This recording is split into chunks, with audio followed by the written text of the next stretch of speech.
ಮೂಡಾ ಕೇಸ್ಗೆ ಸಂಬಂಧಪಟ್ಟಂತೆ ಹೈಕೋರ್ಟ್ ಕೊಟ್ಟಂತಹ ಆದೇಶವನ್ನ ಸುಪ್ರೀಂ ಕೋರ್ಟ್ ಎತ್ತಿ ಹಿಡಿದಿದೆ.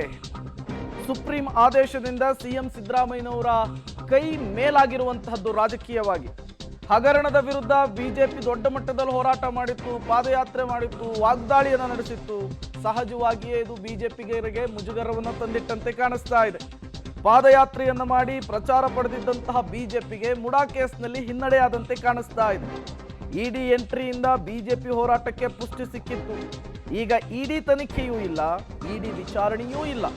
ಕಾನೂನು ಸಮರದಲ್ಲಿ ಇಡಿಗೂ ಕೂಡ ಹಿನ್ನಡೆಯಾಗಿದೆ, ಬಿಜೆಪಿಗೂ ಕೂಡ ಹಿನ್ನಡೆಯಾಗಿದೆ.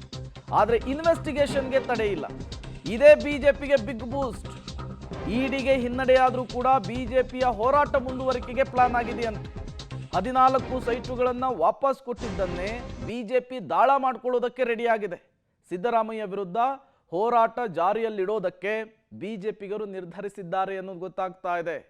ಒಂದು ಕಡೆ ಕಾನೂನು ಸಮರದಲ್ಲೂ ಕೂಡ ಸಿಎಂ ಸಿದ್ದರಾಮಯ್ಯನವರು ಗೆಲುವಾಗಿದೆ, ಮತ್ತೊಂದು ಕಡೆ ರಾಜಕೀಯ ವಿರೋಧಿಗಳಿಗೂ ಕೂಡ ಟಕ್ಕರ್ ಕೊಡುವಂತಹ ಕೆಲಸ ಆಗಿದೆ ಈ ತೀರ್ಪಿನಿಂದ.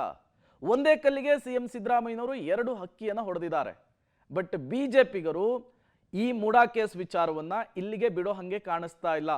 14 ಸೈಟ್ಗಳನ್ನು ಸಿಎಂ ಸಿದ್ದರಾಮಯ್ಯನವರು ತಪ್ಪಿಲ್ಲ ಅಂದ್ರೆ ಯಾಕೆ ವಾಪಸ್ ಕೊಟ್ರು?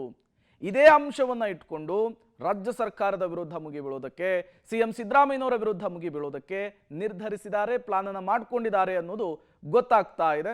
ಬಟ್ ಅದು ಎಷ್ಟರ ಮಟ್ಟಿಗೆ ಫಲ ಕೊಡುತ್ತೆ ಬಿಜೆಪಿಯ ಈ ಒಂದು ಅಂಶ, ಈ ಹೋರಾಟ ಗೊತ್ತಿಲ್ಲ. ಬಟ್ ನಿನ್ನೆ ಆರ್ ಅಶೋಕ್ ಈ ತೀರ್ಪು ಬರ್ತಾ ಇದ್ದ ಹಾಗೇನೆ ಮೊದಲ ಸ್ಟೇಟ್ಮೆಂಟ್ ಕೊಟ್ಟಿದ್ದೆ ಇದೇನು, ಯಾಕೆ ಸಿಎಂ ಸಿದ್ದರಾಮಯ್ಯನವರು 14 ಸೈಟ್ಗಳನ್ನು ವಾಪಸ್ ಕೊಟ್ಟರು ಅಂತ ಹೇಳಿ.